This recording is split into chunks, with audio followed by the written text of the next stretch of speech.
Hello everyone. आज हम पढ़ेंगे methods of drug targeting. Drug targeting करने के लिए हमारे कुछ मेथड्स होते हैं। यानी आप यूँ समझ लीजिए, अगर आपने कोई ड्रग प्रिपेयर किया है और आपको उसे TDDS यानी टारगेटेड ड्रग डिलीवरी सिस्टम के थ्रू आपको अपने बॉडी या टारगेटेड ऑर्गन पे उस ड्रग को देना है, तो उसके कुछ मेथड्स होते हैं जिन्हें आज हम डिस्कस करेंगे वेरी ही इजी वे में। तो चलिए आगे बढ़ते हैं। तो दोस्तों, ये 6 जो आप यहाँ पे मेथड्स देख रहे हो, ये है ड्रग टारगेटिंग मेथड्स, जिसके थ्रू आप अपने जो ड्रग को है वो टारगेटेड ऑर्गन अफेक्टेड एरिया में पहुंचा सकते हो। आपको एक वे चाहिए, आपको एक मेथड चाहिए जिसके वजह से आपका जो ड्रग प्रिपेयर्ड है आपका अफेक्टेड ऑर्गन में या जो स्पेसिफिक ऑर्गन है वो जा सके। तो ये 6 वेज हैं। पहला है पैसिव, दूसरा है एक्टिव, तीसरा है इनवर्स, चौथा है dual targeting, fifth one is double targeting और sixth one is physical targeting. तो दोस्तों, पैसिव टारगेटिंग एक ऐसा मेथड है जहाँ पे हमारी बॉडी ही के फेनोमेनन से ही ड्रग डोजेस जो है हमें टारगेटिंग एरिया तक लेके जाएगी। जैसे कि मैंने यहाँ लिखा है, give drug in some doses form. जो भी डोजेस फॉर्म आप यूज कर रहे हो will be carried out by the body phenomenon. ये बहुत इंपॉर्टेंट है। जब आप डिफरेंस करते हो अदर मेथड से, आपको कुछ कुछ पॉइंट्स आपको मेन याद रखने पड़ेंगे। तो पैसिव में क्या होता है, the doses form is carried out by the body phenomenon. यहाँ मैं कुछ एग्जांपल्स भी आपको शो कर रही हूँ, कोलाइड्स, लिपिड पार्टिकल्स। तो दोस्तों, क्या होता है ना, यहाँ जब हम एक ड्रग हमारे पास है, मान के चलिए, उसको हम कोलाइडल पार्टिकल से मिलाते हैं, ठीक है। उस कोलाइडल पार्टिकल्स और ड्रग के मिक्सचर को हम एक नैनो पार्टिकल के रूप में या नैनो साइज उसको कर देते हैं, ताकि उसे हम इंजेक्ट कर सके अपनी बॉडी में, ठीक है। सो ये जो नैनो पार्टिकल्स है ना, या नैनो साइज, इसे हम लिपिड नैनो पार्टिकल्स भी कहते हैं दोस्तों, ठीक है। तो क्या होता है, जब इसे हम इंजेक्ट करते हैं ना, इस नैनो साइज के पार्टिकल को, तो हमारी बॉडी में वो ब्लड सर्कुलेशन में ही द्वारा वो सर्कुलेट होती है, ठीक है। तो हमें एक चीज़ बहुत अच्छे से याद रखनी है फ्रेंड्स, जो कि आपको आगे मेथड्स भी समझने में काम आएगी। वो ये है कि हमारे बॉडी में ना 2 REC है। REC मतलब कि रेटिकुलो एंडोथेलियल सिस्टम, ठीक है। मैं यहाँ पे लिख देती हूँ, रेटिकुलो एंडोथेलियल सिस्टम, ठीक है। तो इन REC में 2 चीजें होती है। पहली तो होती है स्प्लिन, ठीक है, और दूसरी होती है आपकी लिवर।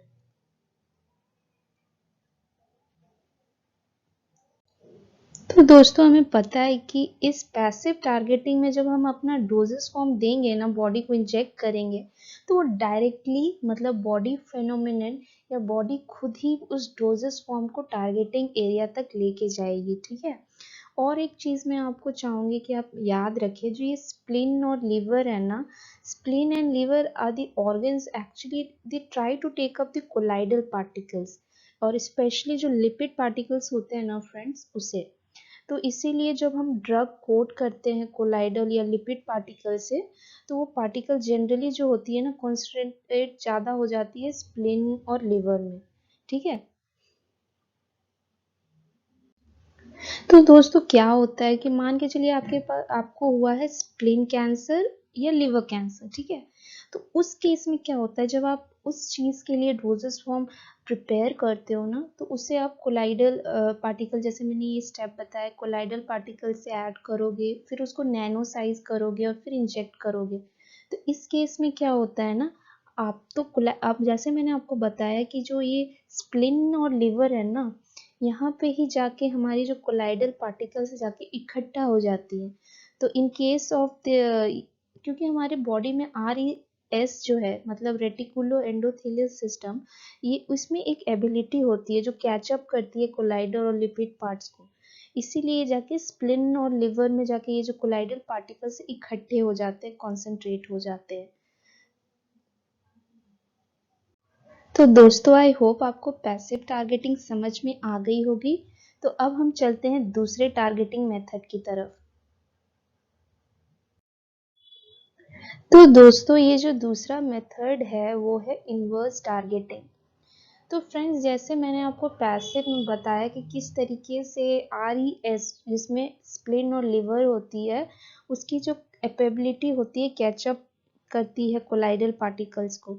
लेकिन इन केस जिस पर्सन को स्प्लिन या लिवर कैंसर नहीं है, तो उस केस में अगर हम अपना डोजेस फॉर्म देना चाहते हैं, तो आप इस चीज़ को तो समझ रहे होंगे कि अगर हम कोलाइडल पार्टिकल डाल रहे हैं वो तो जाएगी स्प्लिन और लिवर। तो ऐसा कौन सा मेथड करे कि हमारा स्प्लिन और लिवर में ना जाके टारगेटेड एरिया तक जाए। ठीक है, तो चलिए हम इसी में इन्वर्स टारगेटिंग का जो मेथड है हम यूज़ करते हैं। इन केस जैसे कि स्प्लिन और लिवर कैंसर, जैसे मैंने पैसिव में बताया कि अगर आपको वो कैंसर है तो आप डायरेक्टली डोजेस फॉर्म ले सकते हो, कोलाइडल पार्टिकल ले सकते हो, उसको नैनो साइज करके इंजेक्ट कर सकते हो। और जैसे कि हम जानते हैं कि RES जो हमारी उसकी एबिलिटी है जो कोलाइडल पार्टिकल को अपने तरफ कॉन्सेंट्रेट करने की, अपनी तरफ रखने की, इकट्ठा करने की। लेकिन इन केस उल्टा है, अगर आपको स्प्लिन कैंसर नहीं है, लिवर कैंसर नहीं है, तो आप क्या करोगे? तो जनरली उस केस में हम इन्वर्स टारगेटिंग मेथड फॉलो करते हैं। ठीक है, तो दोस्तों इन्वर्स टारगेटिंग में ना क्या होता है, पहले तो हम एम्प्टी कोलाइड्स देते हैं बॉडी को।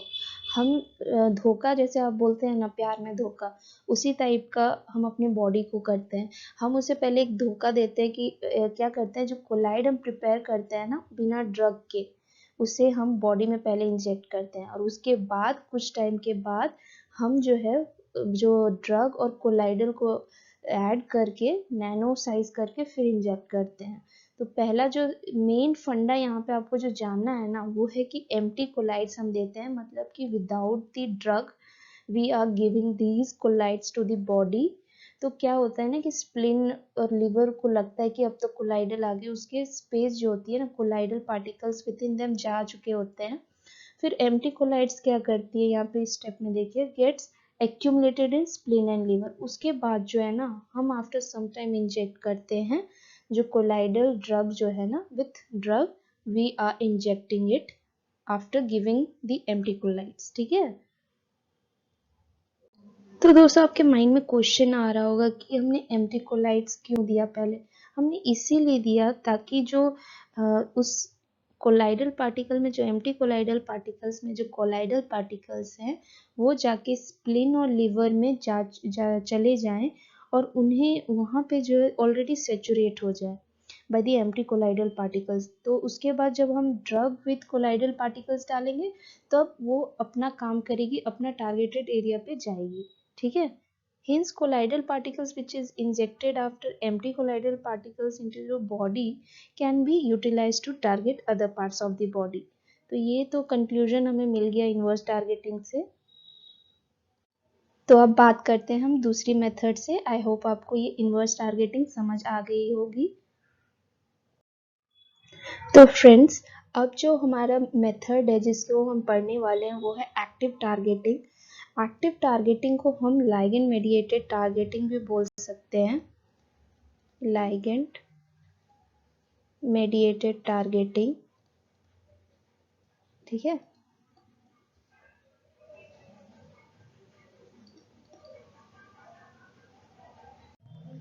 तो दोस्तों यहाँ पे क्या होता है ना, जो ड्रग होती है हमारी उसको हम कोट करते हैं पॉलीमर से और उसमें हम कुछ एक्टिव जो होता है ना, एक्टिव थिंग पुट करते हैं, जैसे एंटीबॉडी यहाँ मैंने डाल दिया है और उसको हम देते हैं लिवर कैंसर सेल में। मैं आपको बताती हूँ कि ये कैसे काम करते हैं फ्रेंड्स। मान के चलिए ये आपका कैंसर सेल है, आपको लिवर कैंसर हुआ है और उसमें तो आपकी एंटीजन होगी ना, तो ये है आपका ड्रग एंटीबॉडी जो आपने रेडी किया है। एंटीबॉडी आपकी यहाँ पे एक्टिव थिंग है तो ये क्या होती है ना, ये बाइंड हो जाती है, ये जो दोनों है यहाँ पे बाइंड हो जाएगी। और क्या होता है यहाँ particularly particle will be engulfed by the cell, मतलब जो सेल है ना इनकल्फ्ड हो जाएगी बाय द सेल, ठीक है, सॉरी जो पार्टिकल्स है ना वो इनकल्फ्ड हो जाएगी। तो इस प्रोसेस जो इनकल्फमेंट होती है ना उसको हम बोलते हैं फैगोसाइटोसिस, ठीक है, बहुत ही इंपॉर्टेंट टर्म है, याद रखिएगा। जो पार्टिकल की इनकल्फमेंट हो रही है ना सेल्स बाय, तो उससे कहते हैं हम फैगोसाइटोसिस। तो फ्रेंड्स इसका कंक्लूजन क्या निकलता है कि जो ड्रग एंटीबॉडी हम देते हैं बॉडी में वो इंटर करती है सेल में, और जो कि एसिडिक मीडियम में क्या करती है, सेल विल बी डिस्ट्रॉय हो जाती है, और वो क्या करती है आउटर कवरिंग ऑफ दी जो पॉलीमर ऑफ द ड्रग होती है ना, वो उसमें से क्या होता है drug will be release in the cell and the cell will be weak, ठीक है, ये होता है आपका एक्टिव टारगेटिंग में। तो चलिए हम दूसरे प्रोसेस की तरफ बढ़ते हैं। अब हम बात करते हैं डुअल टारगेटिंग मेथड में। ओवर हियर क्या होता है ना कि जो ड्रग और एक्सिपिएंट होती है ना, हम सेम जो जो दोनों होती है ना वो दोनों थेरेपेटिक इफेक्ट शो कर देती है। जो भी डोजेस फॉर्म बनाते हैं हम ड्रग और एक्सिपिएंट के, तो हमने देखा है कि एक्सिपिएंट जो है वो हेल्प की तरह जो ड्रग होती है उसकी काम करती है, बल्कीनेस को बढ़ाने के लिए या बिटर टेस्ट को ख़त्म करने के लिए हम एक्सिपिएंट यूज़ करते हैं। लेकिन क्या होता है जब डुअल टारगेटिंग तब हम यूज़ करते हैं जब देखा जाता है कि ड्रग और एक्सिपिएंट की है ना वो सेम थेरेपेटिक इफेक्ट शो करती है, तब हम डुअल टारगेटिंग यूज़ करते हैं। ये बहुत ही सिंपल है, आई होप आपको ये डुअल टारगेटिंग समझ में आ गई होगी। अब हम बढ़ते हैं अपने नेक्स्ट टारगेटिंग मेथड की तरफ। डबल टारगेटिंग में दो वे से हम डबल टारगेटिंग जो होता है ना उसको हम बोलते हैं। पहला जो होता है वो टेम्परल वे से होता है, दूसरा हो जाए स्पैशियल। तो यहाँ पे हमें दो चीज़ों की जानकारी होना बहुत ही ज़रूरी है, आपको मीनिंग समझना पड़ेगा कि टेम्परल और स्पैशियल का मतलब क्या होता है। तो सबसे पहले मैं टेम्परल का बता देती हूँ। टेम्पोरल मतलब कि sustaining the drug ability at the drug site, मतलब कंट्रोल करना कि कितने वे में कितने कंट्रोल करना उस डोजेस फॉर्म के रिलीज के होने का, उसे हम टेम्परल बोलेंगे। और स्पाशियल मनी की making the drug available at the target site, ये मेक श्योर करता है स्पेशल कि जो ड्रग है हमारी वो टारगेट साइट तक जाए, और टेम्पोरल जो है उस ड्रग को कंट्रोल करती है। तो इस तरीके के वे में जो जहाँ पे टेम्पोरल और स्पेशल दोनों हो उसे हम कहेंगे डबल टारगेटिंग मेथड। आई होप आपको ये भी समझ में आया होगा। अब हम बढ़ते हैं अपने लास्ट मेथड की तरफ जो कि है फिजिकल टारगेटिंग मेथड। तो दोस्तों अब हम आ गए अपने लास्ट मेथड यानी फिजिकल टारगेटिंग के तरफ।